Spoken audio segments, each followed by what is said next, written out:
you dare be sour? Clap for your one-time WWE champion and feel the power. It's Jack and Sam from Cultaholic. I thought you were going to go two-time DDT Iron Man heavyweight champion there, but you know. Well, of course. But there are slightly bigger stories to attend to than my history of title wins, because yes, we have a new WWE champion and some other wrestling news as well. So let's dive straight into those headlines. First and foremost, Big E has cashed in to win the WWE Championship. In other news, WWE have announced dates for the upcoming draft. And finally, Johnny Gargano's contract is apparently set to expire soon. More on that in just a sec. Yes, indeed. In huge news on last night's Raw, Big E cashed in his Money in the Bank contract on Bobby Lashley to win his first ever WWE Championship. That's huge, that. It's massive, and it's well deserved. Absolutely, 100%. It was a bit of a convoluted night in terms of rearrangements and stuff, because Randy Orton had a title match with Lashley that was kind of moved back onto that show. Yeah. Big E as well announced on Twitter beforehand, look guys, I'm going to be cashing in, which I still didn't quite believe. I thought he'd get beaten down or something. Usually that's a very bad sign. Yeah. But no, they did it. A lot of people speculating that this tweet before the show was a response to the rise of AEW, for example, in the ratings recently, or the start of Monday Night Football, the start of the NFL season. It did strike me as a bit weird to do this on a Raw. I was really thinking this was going to be, you know, a big four moment maybe. Right. But I'm happy either way. Very well deserved, as I said, and it's fresh, it's new. Absolutely. Something we haven't seen before, and I just want it to go on forever. Yes, absolutely. Now, the way this went down was that Lashley successfully retained the belt against Orton in that match with a little bit of help from MVP as well, and then Big E came down and cashed in on Lashley because Lashley had been kind of beating Orton down after the match and was limping, and it was a silly move from Bobby Lashley, and Big E took full advantage before celebrating with the rest of the New Day. Now, according to Andrew Zarian of the Mat Men podcast, this cash-in was originally supposed to happen on the original Raw draft date, August 30th, which was then pushed back to a new date that we'll talk about in just a sec. But I think I think it's still fine for it to happen now. It would have been a big moment for the draft, I guess, but then at the same time, the draft, I feel, it almost gets romanticised because we all forget how boring it tends to be. Oh dear! It's the initial phase of the draft's interesting, but then you forget that about half of them is just like a WWE.com update, and it's just like, you know, just like Bobby Lashley has moved to SmackDown. But it's good. It's an American show. And American sports loves a draft. That's absolutely true. Loves a draft. It would have been the cherry on the cake then if it was on the draft. But I think it's the cherry on the cake of any event it's at, and this was a great moment. Yes, well done to Big E. MVP at one point made a bit of a throwaway comment saying, "Oh, I thought you would be the first one to win this out of you and those clowns that you hang around with." And that made me think, I hope this doesn't go the same way. Not go the entire same way, but I hope it doesn't end the same way as Kofi's did. Kofi's was such a jubilant moment when he won it. Then it kind of went up and down and meandered a little bit, and then obviously he lost it in seconds to Brock Lesnar. Big E, I don't think will get the same treatment. I think he could do really well as WWE Champion. For sure. Yes. We'll have more Raw-based news, I believe, if there's another news video going out later on. But for now, we do need to talk about the WWE Draft, which it was announced during last night's Raw, will take place, well, it'll begin on my birthday, October the 1st, on Friday Night SmackDown. I'll be there. And it will continue on the October 4th edition of Monday Night Raw. Now, the draft was initially meant to take place, as Andrew Zarian pointed out this week on Mat Men podcast, on August 30th, but it was pushed back for kind of unknown reasons.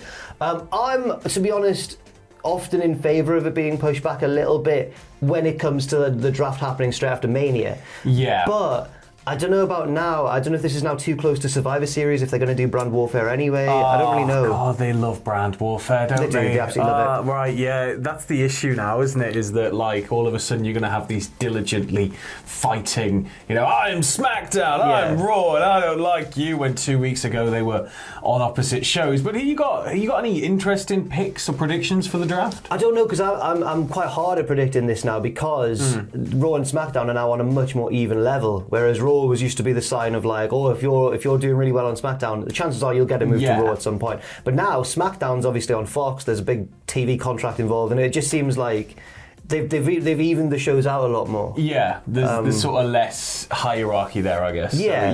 So it is harder to predict people going across. I'll say this one then, as just a guess. If Bianca Belair doesn't get the belt back from Becky, I can see her going over to Raw, potentially. Do you think that the delay could have anything to possibly do with a signing of some magnitude? Possibly. I don't know. That's the only thing I could think, like, when we've got a draft coming up, obviously AEW is really taking off. Yeah. Could it either be somebody they fast-tracked straight through performance to main roster, or could it be somebody we've just neglected to think about? Could well be. And they want to save that for a big moment on draft something like that. Possibly. Yeah. It could be well worth keeping an eye on.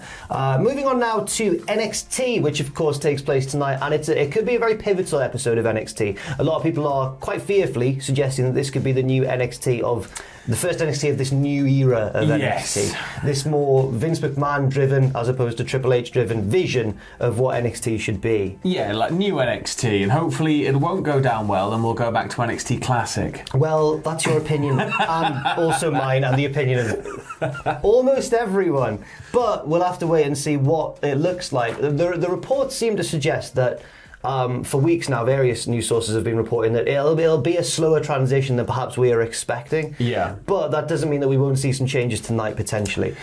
Do you think it's going to be sort of all the pieces will be in play and then we get the new ring, the new arena, all that stuff? That's tonight, apparently. Is that tonight? I think the new look might be tonight, but maybe in terms of the actual roster and the booking, I think that might be a more gradual change over time. But I don't know. I think it does probably make sense to do it that way because you're going to get all the eyes on it, aren't you, just to see what the arena looks like. And then hopefully if you get enough interesting faces out there, people are going to want to get on it. It would be a big night on NXT anyway, even without all these behind-the-scenes shenanigans going on, because, of course, Samoa Joe has unfortunately had to relinquish the NXT Championship, which means that we'll get a new one crowned tonight. William Regal announced yesterday that tonight's Fatal 4-Way match, which was originally for the number one contendership, is now for the belt. Pete Dunne, Tommaso Ciampa, Kyle O'Reilly and Ross's boy, LA Knight. It's nighttime, and nighttime is the right time.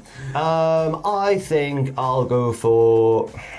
You know what? There's a few who could win that. I think Pete Dunne, but Kyle O'Reilly's just come off that big feud win over Adam Cole. It's one of those two for me, but I wouldn't be surprised if they strap the Rocket to Dunne now because he's been sat in the Arsenal for so long. Yeah. And just quietly biding his time. Yeah. And I think it makes sense. I think so too. And I think that now that he's got this sort of big henchman in Ridge Holland, and now that they've kind of got rid of Oney Lorcan and Danny Burch, which I didn't like. I really like Oney and Danny. But yeah, I do like them. But now I think this could possibly be the new start of something new for Pete Dunne. It's not the only big thing on tonight's NXT. There's also a wedding because Dexter Lumis and Indy Hartwell are getting married. And a women's title match as well between Raquel Gonzalez and Frankie Monet, otherwise known as Taya Valkyrie on the independent scene. Love a wrestling wedding. Yeah, nothing's going to go... Imagine if nothing went wrong. It just goes flawlessly. Well, I wonder if that might be it. No, surely not. Surely not. But some of the build-up to this has been amazing. Like afterwards, Vince comes on the screen and there's a 5-minute impassioned speech about how wrestling's going to change, even down to the smallest truths. Even weddings are going to go off without a hitch. I think, did you see was it last week or the week before? Last week, the stag do or the bachelor party. Little bits of it, Oh, man. Just Gargano and Lumis just making friends. Like, they're at the axe throwing and the guy doing the instructions goes, right, has anyone got experience with axes before? And everyone's like, no. And then Lumis is just like, just motionless. And then he's teaching Gargano how to throw an axe properly and they're like, it's just so... Gargano's been really good recently, I think. But speaking of Johnny Gargano, according to a report from Fightful, from our boy Sean Ross Sapp, it looks like his contract could be due to expire soon. According to this report, his deal is up on December 3rd, which is very... apparently also this expiration date was not a surprise, unlike the Adam Cole one, which very much was a surprise to WWE officials. But this is very interesting because Johnny Gargano is... What we're going to see now is when these big NXT or people who used to be in NXT like Owens and Zayn, when these big contracts come to their end, there's going to be a lot of speculation over specifically AEW. Oh, a hell of a lot, yeah. Not only because people may see it as somewhere where a lot of their old mates are from the independent scene, but also somewhere where we don't know the full ins and outs, but where they may feel like they'll be more creatively fulfilled. Yeah. Especially with the way that NXT call-ups are treated on the main roster these days. I just think with the general nature of having competition back as well, I think that we're going to enter a territory soon where people's contracts are coming up, and we start talking about their contracts in, you know, monetary terms, like we were talking about a footballer, like we're talking about, you know, somebody else from the wider world of sports, where it's like, oh, the rumoured offer is going to be AEW's put down, you know, $5 million for once WWE, and I think it's going to be it's going to blow these things wide open. Yeah, potentially. I think WWE are going to maybe one day have to just get everybody on the same date, so they never forget. They didn't forget this one, but it's just January 1st, and they're just like, there we go, every January 1st, you'll get a ring. They'll tell you what's happening. The offers don't get a night. They don't get a night out on New Year's Eve. They're busy renewing contracts. Just the way Vince likes it. In the case of Gargano, and I don't want to stoke the fires of speculation or anything, but I can well see him going. But well, exactly, because he fits the mold of these people who've jumped ship. He's undersized in Vince's eyes. And NXT was kind of his safe haven away from all the bad booking that was going on the main roster towards smaller guys. Now that that's being taken away, you've got to say what is there for him? Unless he, of course, is a family man now. Yeah, you know. I think the one thing with Gargano, though, it's any talent that's able to have matches the level of Gargano Ciampa. I think immediately their stocks increased, you know, massively, and it doesn't matter what WWE is to do with that talent. If, you know, it's like, oh, we might leave, let's just start booking him bad. Nobody's going to care because everybody's going to remember what he's capable of. So I think it's going to be interesting as we gently approach December. Although I say gently approach December, it's already September. We hurtle terrifyingly towards December, and we hurtle terrifyingly towards the close of this video as well. That was such an English teacher segue. As we hurtle towards the end of this lesson. That bell's for me, not for you. Thank you very much for watching this video. Do leave your thoughts and opinions in the comment section down below. We'll be back with more news later on as well, I am positive. And take care of yourselves. See you soon. And we'll see you soon. I don't know why I said that twice.